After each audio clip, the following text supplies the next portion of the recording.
السلام علیکم، welcome to law information. آج کی اس ویڈیو میں ہم صلح نامہ لکھنے کا طریقہ کار سیکھیں گے۔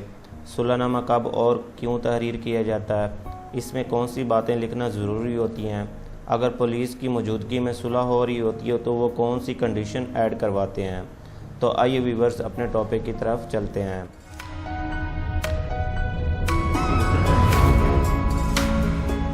سب سے پہلے میں آپ کو بتاتا چلوں کہ صلح نامہ کب تحریر کیا جاتا ہے۔ جیسا کہ دوستو آپ کو معلوم ہے، جب دو یا دو سے زیادہ فریقین کے مابین کوئی اختلافات جنم لے لیتے ہیں تو پھر بات پولیس یا پنچایت تک پہنچ جاتی ہے۔ تو سب سے پہلے دونوں فریقین کے مابین صلح کروانے کی کوشش کی جاتی ہے تاکہ اختلافات کو خوش اسلوبی سے ختم کیا جا سکے۔ اگر یہ اختلافات ختم ہو جاتے ہیں تو پھر اس صورت میں ایک تحریر لکھی جاتی ہے جسے صلح نامہ کہا جاتا ہے۔ تو یہ تحریر آپ کے سامنے ہے۔ تو سب سے پہلے آپ نے اس کے اوپر ایک ہیڈنگ دینی ہوتی ہے جس کے اوپر لکھا جاتا ہے صلح نامہ مابین فریقین۔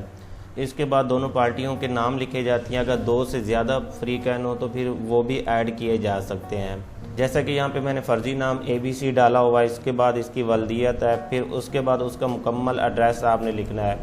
تو یہاں پہ ایک پارٹی کو آپ نے فریق اول بنا دینا ہے۔ تو پھر اس کے بعد جب دوسری پارٹی ہوتی ہے اس کا آپ نے نام، ولدیت اور اس کے بعد اس کا مکمل ایڈریس جو ID کارڈ پہ لکھا ہوگا وہ آپ نے لکھنا ہے، اور اس کے بعد آپ نے اس کو فریق دوم بنا لینا ہے۔ اگر کوئی اس کے علاوہ کوئی تیسری پارٹی ہوتی ہے تو اسی طرح سے اس کے نیچے آپ اس کا نام اور ولدیت اور ایڈریس وغیرہ لکھیں گے، پھر اس کے بعد فریق سوم اس کو شو کر سکتے ہیں۔ اس کے بعد یہاں سے تحریر شروع ہوتی ہے کہ یہ کہ مورخہ 23/5/2022 کو فریق اول نے فریق دوم کے خلاف ایک عدد درخواست برائے اندراج مقدمہ تھانہ لیاقت آباد لاہور میں رجسٹر کروائی تھی۔ آپ کے کیس میں کوئی اور بھی پولیس اسٹیشن ہو سکتا ہے، تو وہ آپ نے حوالہ دے دینا ہے اس کا سب سے پہلے۔ اگر آپ نے کوئی درخواست وغیرہ نہیں دی ہے تو پھر آپ نے اپنا وقوع بیان کرنا ہے کہ کس وجہ سے یہ آپ کے اختلافات جنم لے رہے ہیں، تو وہ آپ نے پورا حوالہ دینا ہوتا ہے۔ یہ کہ درخواست دہندہ نے فریق دوم پر چوری کرنے کا الزام عائد کیا تھا، یہ کہ پولیس نے درخواست پر کارروائی کی، یہ کہ آپ دونوں فریقین کے مابین تمام اختلافات ختم ہو چکے ہیں اور اہل علاقہ اور معززین کی موجودگی میں۔ یہ آپ نے لازمی لکھنا ہوتا ہے، اہل علاقہ و معززین یا پولیس کی موجودگی میں دونوں فریقین کے درمیان یہ طے پایا ہے کہ فریق دوم، کیونکہ فریق اول نے الزام عائد کیا تھا کہ فریق دوم نے چوری کیا ہے، تو فریق دوم تمام چوری شدہ سامان فریق اول کو واپس کر دے گا، اور فریق اول نے فریق دوم کو مبلغ 80,000 روپے ادا کر دیے ہیں۔ مطلب کہ آپس میں ان کا لین دین تھا، تو اس نے رقم دینی تھی، تو رقم کے بدلے میں اس نے اس کی کوئی چیزیں چوری کر لی، تو اس لیے فریق اول نے اس کے خلاف درخواست دے دی۔ تو اس طرح سے یہ اختلافات نے جنم لے لیا۔ تو بقایا رقم مبلغ 20,000 روپے مورخہ 5/7/2022 تک ادا کرنے کا پابند ہوگا۔ یہ دیکھیں، یہاں تک ہم نے یہ پورا وقوع پہلے بیان کرنا ہے، اور اس کے بعد اس تحریر کے اندر لکھنا ہے کہ جن باتوں پہ صلح ہوئی ہے اور کیا کیا شرائط جو تھی ان دونوں فریقین کے آپس میں طے ہوئی ہیں، تو وہ آپ نے شرائط بالکل واضح طور پر لکھنی ہے۔ تو ایسا بھی نہیں کرنا ایک جو سائیڈ ہوگی اس کو فیور دیتے جائیں، دوسری جو فریق ہوگا اس کے بارے میں کچھ لکھے نہیں، بلکہ برابر کی سطح پہ ہمیشہ صلح نامہ لکھا جاتا ہے تاکہ کسی بھی پارٹی کے ساتھ زیادتی نہ ہو۔ اب اس کے بعد جو سب سے ضروری بات ہے، کیونکہ اس نے درخواست دی تھی فریق اول نے، کہ فریق اول اپنی سابقہ درخواست برائے اندراج مقدمہ برخلاف فریق دوم واپس لیتا ہے اور مزید کوئی بھی قانونی کارروائی نہ کرنا چاہتا ہے، اور نہ ہی اس بابت آئندہ کوئی درخواست دے گا۔ اس کے بعد یہ ایک جو ہمارے پاس قانونی لائن ہوتی ہے یہ لازمی لکھی جاتی ہے، لہٰذا یہ صلح نامہ حاضہ بقیمی ہوش و حواس خمسہ بلا جبر و کرا روبرو گواہان تحریر کر کے اس پر فریقین نے اپنے اپنے دستخط و نشان انگوٹھا جاز ثبت کر دیے ہیں تاکہ سند رہ بوقت ضرورت کام آ سکے۔ اس کے بعد جس تاریخ کو یہ صلح نامہ لکھا جاتا ہے، المرقوم لکھنے کے بعد آپ نے وہ ڈیٹ لکھنی ہوتی ہے۔ اس کے بعد جب یہ ساری آپ نے تحریر لکھ لی ہے، پھر اب فریق اول کا نام اور ولدیت، اور اس کے بعد فریق دوم کا نام اور ولدیت، ان دونوں کے شناختی کارڈ نمبر آپ نے لکھنے ہیں اور ان دونوں کے سائن انگوٹھے آپ نے کروانے ہیں۔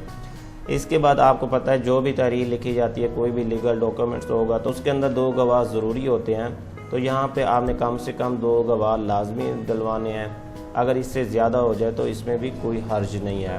یہ تو ایک سمپل صلح نامہ ہے، مطلب کہ اگر دو پارٹیز، دو فریقین آپس میں صلح کر لیتے ہیں تو اس طرح سے یہ صلح نامہ تحریر کر کے پولیس کو جمع کروا دیتے ہیں تاکہ وہ مزید کارروائی نہ کرے اور اپنی قانونی جو پروسیجر ہے اس کو مکمل کرے۔ تو اگر پولیس والے خود صلح کروا رہے ہیں، پولیس کی موجودگی میں یہ صلح ہو رہی ہے، تو پھر پولیس والے جو ہوتے ہیں، پولیس آفیسر جو ہوتا ہے، وہ اس کے اندر کچھ مزید شرائط بھی ایڈ کرواتا ہے۔ تو وہ کون سی شرائط ہوتی ہیں یہ ابھی میں آپ کو بتاتا ہوں۔ یہ ایک صلح نامہ ہے، اس کے اندر سیم بالکل آپ نے وہی سٹوری بیان کرنی ہوتی ہے جیسے کہ ہم نے پہلے بیان کی ہے، کیونکہ اب پولیس کی موجودگی میں صلح ہو رہی ہے، پولیس والے صلح کروا رہے ہیں، تو پھر اس کے اندر یہ لکھا جائے گا کہ یہ کہ دونوں فریقین کے درمیان پہلی اور آخری بار صلح کروائی جا رہی ہے۔ اس کے بعد اگر کسی بھی فریق نے کوئی بھی اس طرح کی حرکت کی تو اس کے خلاف سخت سے سخت قانونی کارروائی عمل میں لائی جائے گی۔ یہ کہ دونوں فریقین آپس میں دوبارہ کبھی لڑائی جھگڑا نہ کریں گے اور نہ ہی کسی دیگر ساتھیوں کو جھگڑا کرنے پر اکسائیں گے۔ یہ کہ اگر دونوں فریقین میں سے کوئی بھی فریق لڑائی جھگڑا کرنے میں ملوث پایا جاتا ہے تو ثابت ہونے پر وہ مبلغ 3 لاکھ حکومت پاکستان کے خزانے میں بطور ہرجانہ جمع کروانے کا پابند ہوگا۔ یہ عام طور پر 1، 2، 3، 5 لاکھ تک پولیس والے لکھواتے ہیں، تو یہ ایک شرط ایڈ کی جاتی ہے تاکہ جو فریقین ہیں وہ دوبارہ لڑائی جھگڑا یا اس طرح کے اختلافات کو جنم دینے سے باز رہیں۔ باقی سارا سیم ہوتا ہے جیسے ہم نے لاسٹ والے میں دیکھا ہے۔ جب یہ شرائط لکھی جاتی ہیں تو پولیس والے اس کو اپنے پاس رکھ لیتے ہیں۔ اب دوبارہ اگر فریقین ایسی کوئی بھی حرکت کرتے ہیں تو انہوں نے خود لکھ کر دیا ہوا ہے، تو پھر پولیس والے آپس میں ان کی صلح نہیں کروائیں گے بلکہ ان کے خلاف قانونی کارروائی کریں گے اور اس طرح سے جو جرمانہ عائد کیا وہ بھی ان کو جمع کروانا پڑے گا۔ یہ آپ کو میں نے 2 فارمیٹ دکھائے ہیں، تو اس کے مطابق یہ صلح نامہ تحریر کیا جاتا ہے۔ اس کے علاوہ کوئی آپ کی اپنی سٹوری ہو سکتی ہے، اس میں لازمی نہیں ہے بالکل ایک جیسا ہو، تو آپ نے اپنی سٹوری لکھنی ہے، بلکہ فارمیٹ یہی ہوتا ہے، فریقین کے نام ہوتے ہیں اور اس کے علاوہ جو سٹوری ہوتی ہے وہ بیان کی جاتی ہے اور جو شرائط طے پاتی ہیں وہ بھی لکھی جاتی ہیں۔ یہ شرائط لکھنے کے بعد عام طور پر صلح نامہ کو اسٹامپ پیپر پر نکلوایا جاتا ہے، تو یہ تحریر اس کے اوپر پرنٹ ہو جاتی ہے۔ یہ تو تھا ویورز آج کی ہماری ویڈیو کا ٹاپک۔ آئی ہوپ کہ آپ سب کو سمجھ آ گئی ہوگی۔ کسی کا کوئی بھی کویسچن ہوتا ہمیں کمنٹس کریں۔ اللہ حافظ۔